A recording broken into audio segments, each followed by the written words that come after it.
all so much for coming out tonight. We are thrilled to have you here for our celebration for the Emmy nomination of Goliath, Playing with Reality. Let's give a big hand for all of our creators who are here. So my name is Susanna Pollack, and I'm president of Games for Change. As many of you may know, we are the leading not-for-profit that empowers game creators and XR creators to use these powerful mediums to drive social change. In recent years, we expanded our work. We're nearly 20 years old as an organization, but about 5 or 6 years ago, we expanded our work into the XR arena as we saw a lot of our game creators moving into this new medium for storytelling and creating game experiences, but also so many of our not-for-profit and foundation partners also looking at how they can use XR as a medium to impart change in the world. So we've been actively building a community of practice in this amazing area of storytelling, which I'm really passionate about. So one of our first partners that we have brought into kind of our fold are the XR producers, May and Barry from Anagram, and Katty Yoon from L'Oreal Films. And we are so excited to be bringing such exceptional work, such as Goliath, to audience and communities where it can have the greatest impact. Our approach in doing this has always been about building cross-sector partnerships from the private and the public areas. And I think tonight's event really reflects that. And I want to thank our partners in hosting this event and making this possible. We have our wonderful new friends at the Mental Health Coalition. Thank you so much for co-hosting and bringing your community here. Our old friends from the Tribeca Festival and Meta, VR for Good. Thank you, Casey, and to Amy for supporting us. And of course, a special thanks to Onyx Studio for providing us this beautiful venue. And for all the amazing work that you're doing in this space too. And last but not least, the French Embassy, who has gifted us some champagne for a special toast later this evening. So I hope you stick around for that as well. So a quick note, if you have not been able to see Goliath this evening and haven't seen it yet, please let our organizers know there's Baptiste and Alana who are up front. We have organized special Quest loaners. Some VIP headsets that we can arrange to be shipped to you so you can see it at your home or your office. So just let us know and we can arrange for that to happen. But if you do have a Quest 2 at home, Goliath can be screened, can be downloaded for free on the Oculus Store, so that's always an opportunity too. So we're going to begin tonight with a performance by author, poet, and advocate Asia Mayrock, followed by a short trailer of Goliath, and then we will bring our panelists to the stage for a 20-minute conversation. Before that, though, it is my great pleasure to welcome Jennifer Moore, the Executive Director of the Mental Health Coalition, to make a few opening remarks. Please welcome Jennifer.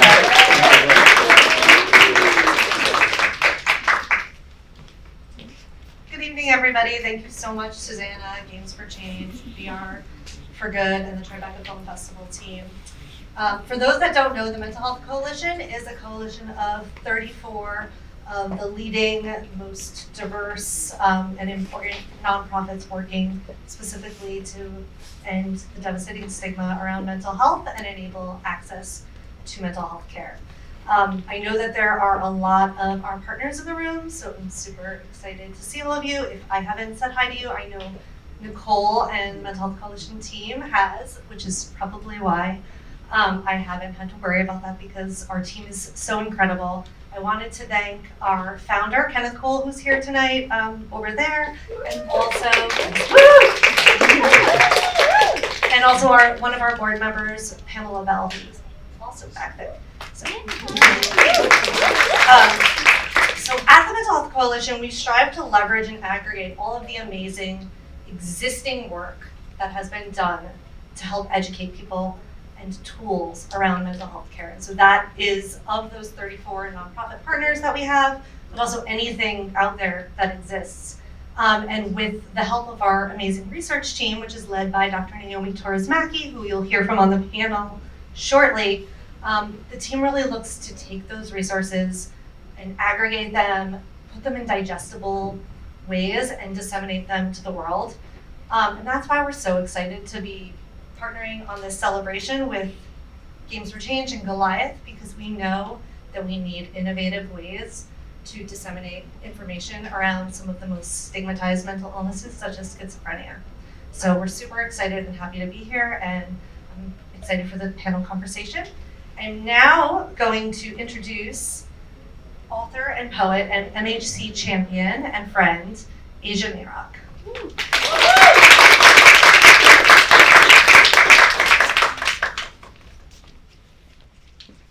Hi everyone, I'm Asia. I'm an author and poet, and today I'm going to share a poem with you that I wrote before I wrote my first book, which is called The Survival Guide to Bullying. I'm going to give you a little background. So when I was 8 years old, I began getting really severely bullied. I used to have 2 speech impediments and learning disabilities, and the bullying began there and escalated and got so bad that every day I would come to school at 8, at 9, at 10 years old, and my classmates would tell me to kill myself. And then when I became a freshman in high school, a girl I had never met who went to my old school dressed up as me for Halloween, posted it online, and suddenly I was bombarded with cyberbullying, with death threats, with just really, really, really cruel harassment at a level I had never experienced before. I didn't have a social media following, I was just a regular student. Around that same time, there were a lot of stories in the news all over the world of young people who took their life because of bullying. And I had known that pain and that hopelessness, and I wanted to make sure that no one else ever felt that or felt so alone in that experience. And I began to write my first book. I had no idea how to write a book. And so I just wrote it kind of like it was a journal or a diary. I wound up self-publishing it, and a few months later, Scholastic acquired it, and it became a bestseller. So, little preface of the poem I'm going to share. This is something I usually share with middle school students. So it's a little bit of a younger vibe, but the reason why I thought it might be a fit for today is because it really talks about how I took my experience and kind of where I was at with my mental health and with my story, and turned it into something that I would hope would help other young people in elementary school or in middle school so that they never thought that suicide was the answer. So with that in mind, it is for a younger audience, but I hope you enjoy. I'm going to tell you a story about the power of words, about your own voice and being heard, the power to heal, the power to hurt. On Halloween of my freshman year, a girl I had never met who attended my old school dressed up as me as her costume. And suddenly it was like someone pressed resume. I was all consumed by cyberbullying, harassment, and my past. You see, I'd spent 8 years being bullied. Crowds would amass to telecast hate, try to obliterate their very own classmate. And so when this happened, I sunk into my chair, defeated with this blank stare in my eye, thinking, this is it. I can't keep trying to get by. A few weeks later, my life would change. It was a regular day, nothing strange, until I read the news about a boy. 16 years old, he couldn't hold on any longer, couldn't be any stronger. It said, suicide due to bullying. And something in me said, Asia, you cannot wait any longer. You see, I know what it's like to lose your fight, and I know what it's like to take back your life. But how could I let kids struggle every day without showing them that it's going to be okay? I couldn't find the answer. How do I help kids around the world? What is the answer? Do I have a voice? I didn't know. Do I have the power? I won't let go, but I'm not gonna lie, I was hesitant from head to toe. And then my mom said to me, Asia, you gotta be brave. Tell your story. If not you, who will tell the story to the millions of kids bullied every single year? And suddenly it became clear, and she said to me, who do you want to be?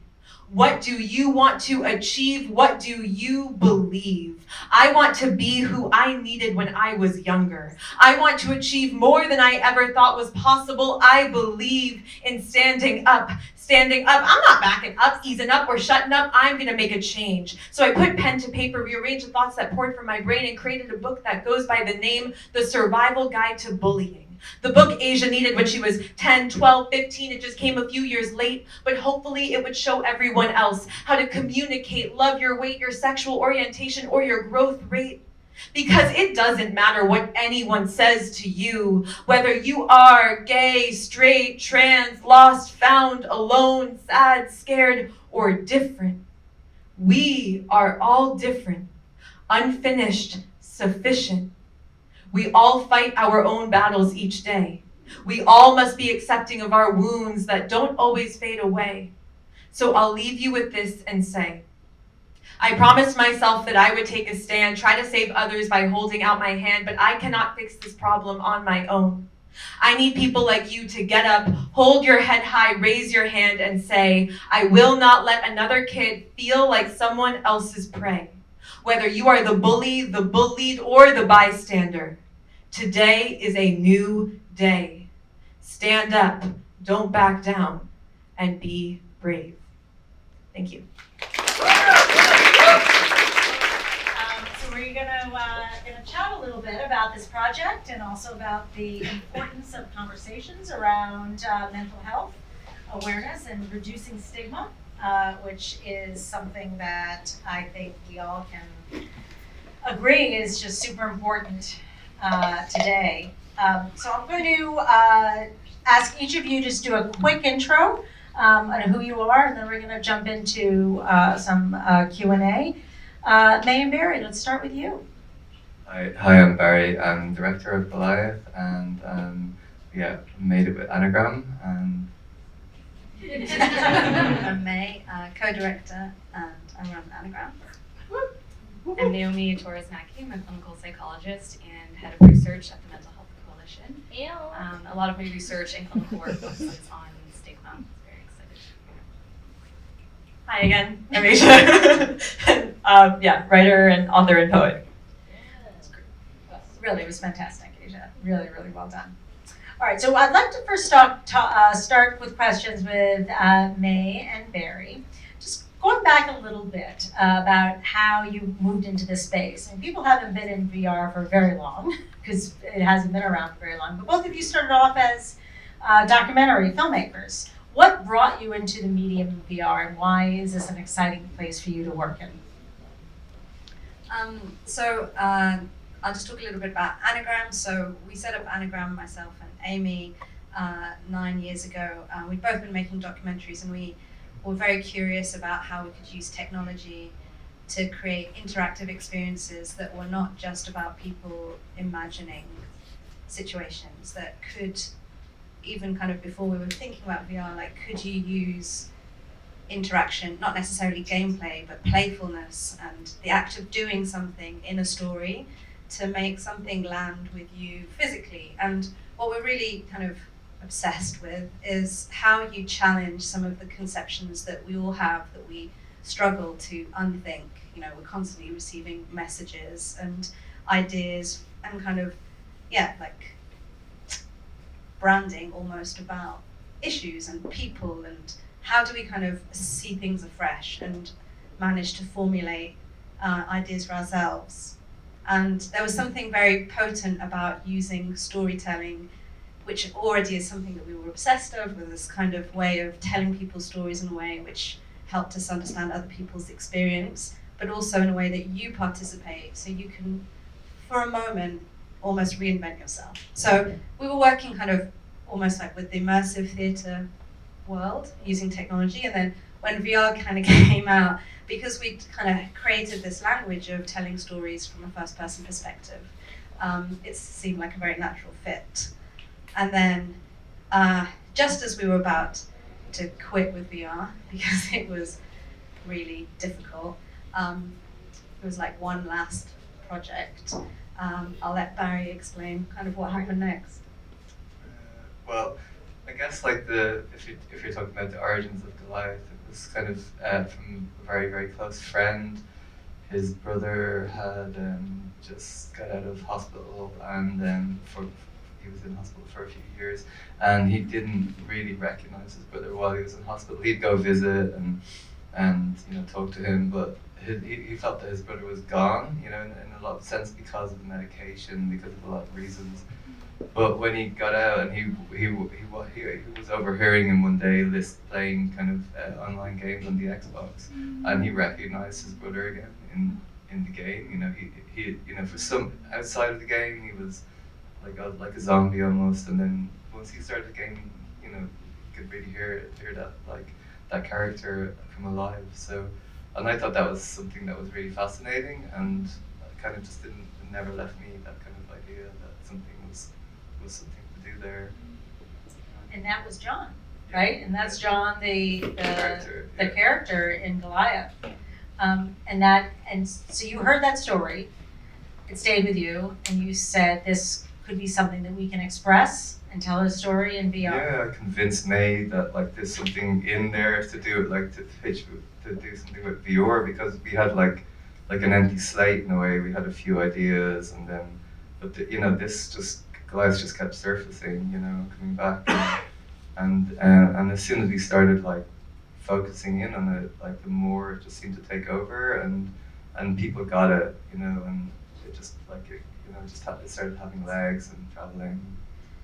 So in addition to the beautiful, the way you've been able to create this world in which we are able to experience, you've also worked a lot with subject matter experts and researchers. I mean, because and I'd like to hear a little bit about how they became part of your creative process. So kind of quite soon after we realised there was this connection between John's story of psychosis and this medium of virtual reality, and this potential of using this medium to talk about virtual realities that are real. We realised, so at first we kind of made a connection with the University College of London psychiatry department to just get a sense of the subject matter. And that's where I'm sure there's the stuff that, you know, the Mental Health Coalition is really good at explaining, but, you know, we became quite shocked at the kind of data around stigma, and the fact that even a diagnosis for schizophrenia means that somebody is likely to have, on average, 20 years shorter life expectancy. And this isn't necessarily like physical reasons, but this is very much about social isolation. And this, all the stuff around, you know, as you were saying, you know, schizophrenia is one of the most heavily vilified mental health experiences. It's kind of consistently out there in the media as kind of shorthand for murderers, and we live with those kind of images, and they affect us. And so this question of like, how do you really challenge that? So there's an organisation in the UK called Mind, and we asked for their help basically to put together a series of focus groups of people with lived experience, because at the first we didn't even know, like, should we even use this term schizophrenia? Like, as soon as you start looking into research around this condition, it kind of is almost questionable if it is really something that we can talk about. You know, there's lots of interesting things happening. You know, there's lots of people questioning how this label even exists. And the label is just so, you know, it's not just a label. The label has, you know, genuine consequences on people's lives. So we put together these focus groups with people with lived experience of psychosis, so they might have a diagnosis of bipolar or schizophrenia, and we showed them, you know, we kind of showed them a very early prototype. We showed them stuff in VR. We had some hours of kind of fun playing with this tool called Tilt Brush, and we were like, do you want to draw your experiences, and should we just kind of play around with, is this the right medium? But we also asked everybody that we encountered, you know, if you could make a VR experience of what happens to you during an episode, who's the most important person for you that would see this? And genuinely, I was quite shocked that everybody answered that they would show it to their doctor, because you have this kind of conviction as a lay person that there are these educated groups, and the educated groups are the doctors, and then we just kept hearing these stories about how people are treated in this journey through in the UK health system. But you know, it's this experience of being seen only through the lens of this label of a condition and not as people. So it kind of began quite early on that we knew that somehow in this journey we really wanted to make sure that we used, I mean, it's fantastic to have such impact in like the film circuit, but we also knew that we wanted to kind of keep going further with the project and make sure that we could work out where and how to challenge those interactions which really affect people. You know, it's not, you know, it affects people, and I'm sure we can talk about that, but just it's very tangible, the outcome of what that kind of treatment means for somebody's life. And similarly, because, you know, of course, it's very much about John's story, and everybody has a very different experience, and you know, he has a very, you know, he was in hospital for 7 years, so it's a particularly difficult condition. But through talking with the community, you know, it's very the ethics of making these kinds of stories, you do need to be very careful of what kind of labels you're using, because, you know, this is a community that's already tired and exhausted of being represented. So you don't want to add to people's hurt. And I'm sure we'll go into that, but kind of a lot of the most powerful stuff about how this project's been received has been people who've come and talked to us about how they're relieved to see their experience represented in this way. And that's meant a lot. Thank you. I'd like to talk to Asia and Naomi for a bit. I mean, I think there's a general consensus that we're in a mental health crisis, not only in the US, but globally. Each of you, Asia and Naomi, have, in different ways, have reflected, you know, on the impact that stigma has on people, and on people with mental health conditions. I was wondering if you could talk a little bit about how that stigma might be contributing to the crisis itself, and how important it is to reduce this. Absolutely. It's major. It's such an important question. So we are just at the very beginning stages of understanding the mental health impact of the past couple of years. It's tremendous, and stigma has been and will continue to be such a crucial lens to look at the next pandemic that we're going to be faced with, and really are already in the mental health pandemic. So stigma contributes to it in so many ways. As you were saying, May, earlier, just the importance of perceptions on your personhood, on your self-concept, on how you view yourself, how you move through the world is almost everything. And so stigma has so many negative effects. One is disconnection.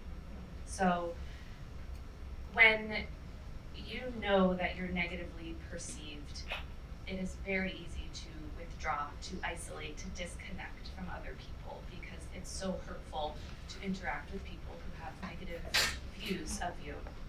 And the impact of isolation, social isolation, is tremendous. So we know from research the APA put out in 2019 a study on social isolation, which stigma largely contributes to, indicating that social isolation is just as bad for you in terms of your physical health as smoking 15 cigarettes a day. And so the stigma of mental health conditions is enormous in this way. Another huge impact of stigma is prevents people from seeking and attaining treatment and support. So existing in a world where mental health is considered taboo, is stigmatized, it makes it that much harder to seek support. We know that 70% of people who could use mental health treatment, who have struggles with mental health conditions, don't seek treatment. And the two most important factors for that are economic resources and stigma around it. And so we have this vicious cycle that goes on, right, of not understanding mental health, and what we don't understand we often fear, and that creates stigma. That fear leads to isolation, social disconnection, it leads to a lack of support, a lack of treatment, and then that, as you were saying earlier, May, as well, really fuels further kind of deterioration and lack of well-being, which again fuels stigma. So this vicious cycle. Luckily, there are known ways to combat that, which I'm sure we'll get into. But it's major. I'm really glad that Goliath exists. It is tremendous in terms of the impact and what it can do for the community and really for the world. That's it to you, Asia. I think that something I'm thinking of is that when my first book first came out, I was getting so many messages from schools, and I still do, talking about the mental health crisis as it pertains to bullying in their schools, whether it be self-harm or suicide. And so much of it seemed so out of the blue to the schools and even to fellow students whose peers might have been struggling with these issues, but their fellow students were completely unaware. And I think a big part of that obviously is stigma and the way that these issues are often talked about or handled, whether it be in a family, in a community, within a school. And just a little bit of a side note, something that I just thought of as everyone was speaking is over the last, I would say, year, I've been working on some projects dealing with elderly people, people like, I would say 80 to 100. And I've noticed that there's actually so much stigma around mental health within these communities as well. And although it doesn't exactly fit into what we're talking about today, it made me think of that because I think the stigma does span intergenerationally, culturally, just in so many areas, and it just bleeds down. And definitely, to echo what everyone said, the only way to solve these issues is to face that stigma head on and to hopefully eradicate it.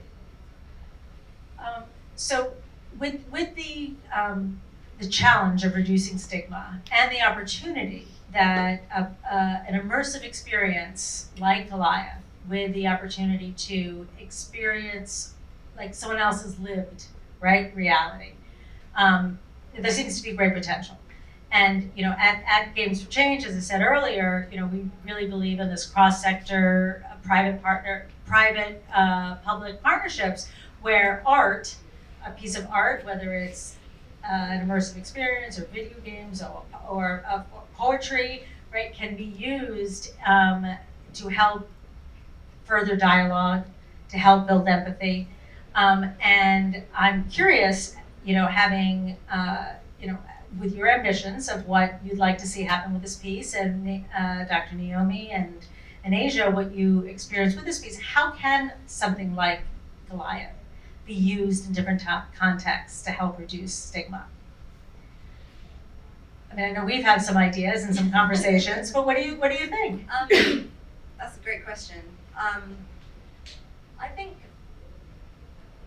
before having made it and seen people's responses, it would, you have a hunch that what something is capable of doing, and then when you see it in context and you hear people's responses over and over again, then you do feel a little bit emboldened that some of this stuff, which seems really abstract and really ambitious, to kind of create a more compassionate society where, we're not scared of. It's not just about being honest to other people, but being honest to ourselves about what we're going through is something within reach. So, in a way, I guess what we've been thinking about is, with specifically thinking about schizophrenia, but there's other conditions that we've also been talking about, is where the most important touch points for that person in their life. Who do they encounter, and who would it benefit them if they had a better understanding of that internal condition? So, when we've taken it to, I mentioned hospitals, and I hear people's responses, like, for example, there was a person who was running an A&E department in North London who, was just, and he himself was kind of almost shocked at the realization of how little he could connect to the people that he saw every day, because he's like, with somebody who's got a physical injury, I can see what's wrong.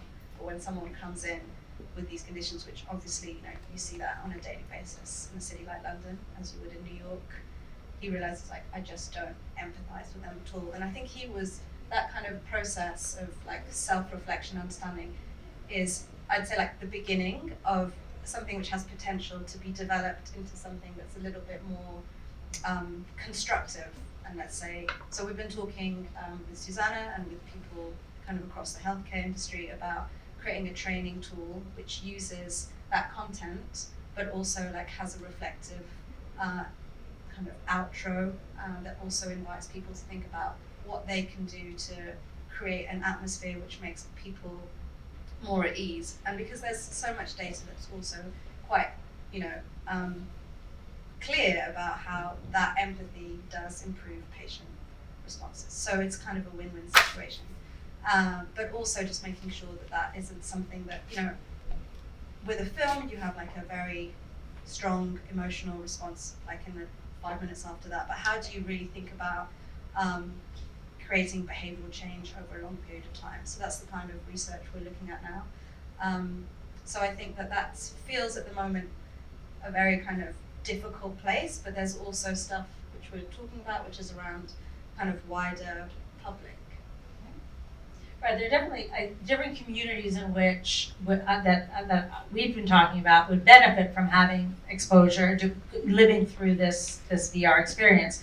Whether they're practitioners, right, that are working with this population on a daily basis, family members we've talked about, right, helping them understand their loved ones and what their experience is.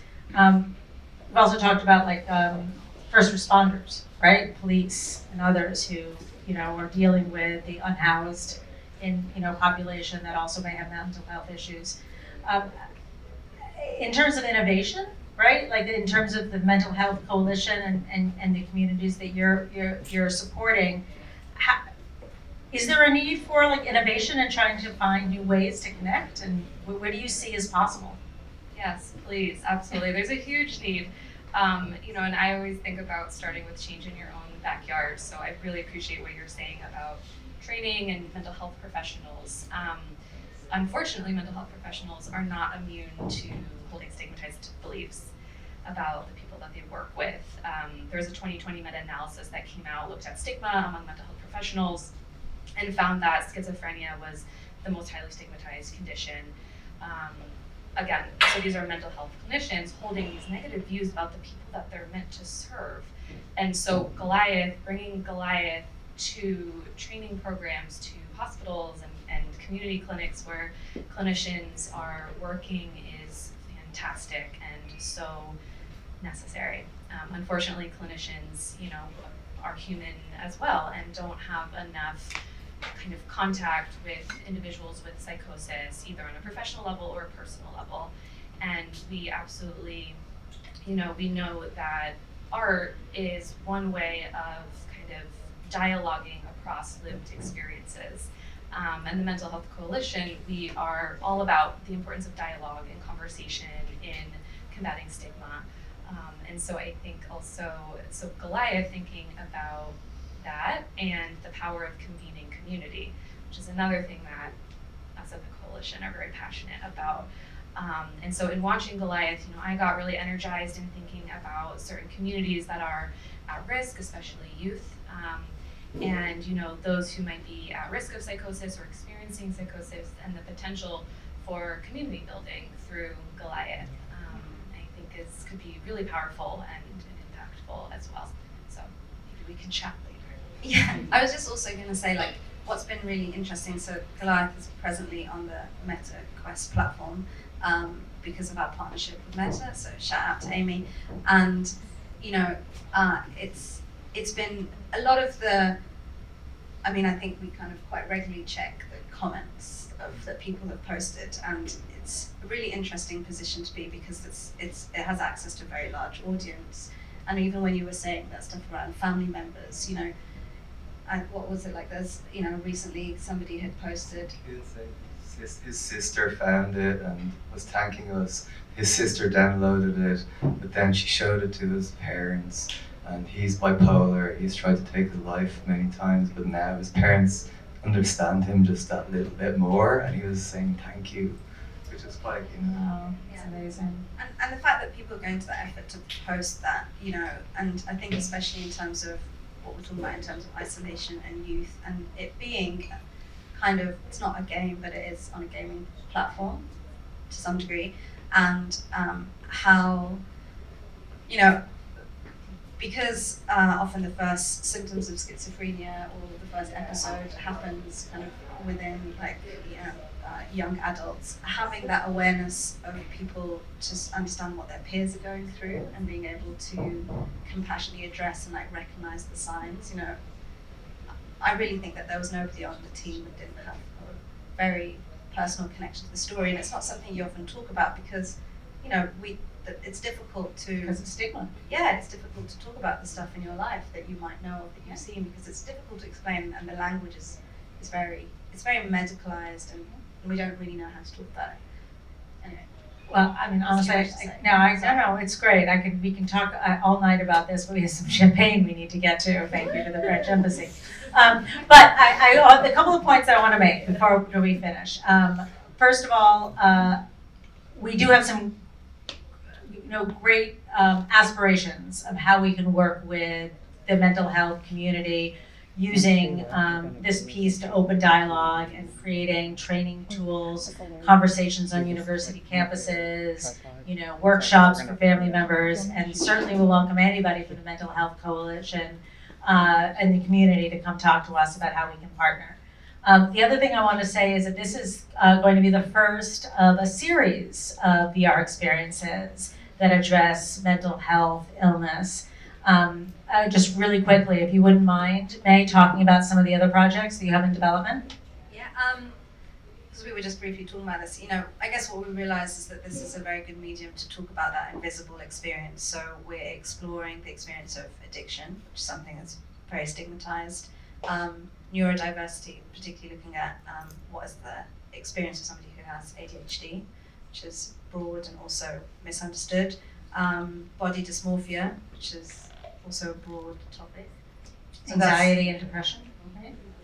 Yes. As As everybody in this room knows, the list is extremely long. Yes, but this is a very, Coming talk to us. clearly it's a very powerful medium to allow others to have a lived experience, right? Within somebody who is in mental health, issues. And we're excited to continue this journey with you, May and Barry, and thank you, and Katiyun, who's out there. Thank you too for all your hard work.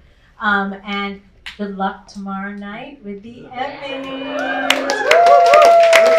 We're just really happy to be nominated. Yeah, it's an honor to be nominated. All right, I think we've got some champagne that's being circulated, and we're going to just do a quick toast to you all because you're amazing.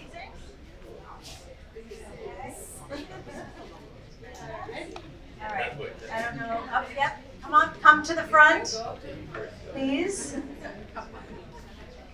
Camille, are you here still? I just wanted, yes, come on up. I want you to join us, since this is courtesy of you and the French Embassy. No? Okay.